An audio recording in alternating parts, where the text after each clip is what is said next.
अस्सलाम वालेकुम। ये हम आपको बताएंगे आज कि सादा शीशे में और टेम्पर शीशे में क्या फ़र्क है। ये टेम्पर है, ये इसकी स्टैम्प ज़्यादा लगी होती है 5 mm के दोनों, ये भी 5 mm का, ये भी 5 mm का। ठीक है, अगर आप खिड़कियाँ बनवा रहे हैं तो कोशिश करें कि टेम्पर शीशा लगवाएं। ठीक है जी, ये देखें, ये आम शीशा है, ये देखें,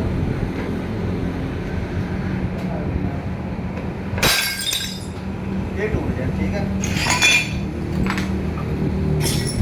इसकी जब आप उतना पीसिए टेम्पर रखेंगे, टेम्पर का शीशा जो ये ये टूटना, ये देखें दोनों पाँव से खड़ा हो, 3-4 गुना ज़्यादा मजबूत हो जाता है।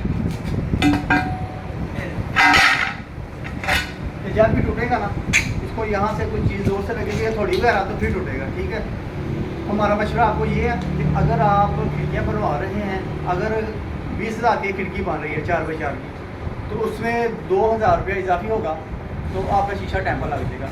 इससे ये होता है अगर ये टूटे भी ना, दौर हादसा अगर ये टूटे भी तो ये बिल्कुल ब्रेक टूटता है।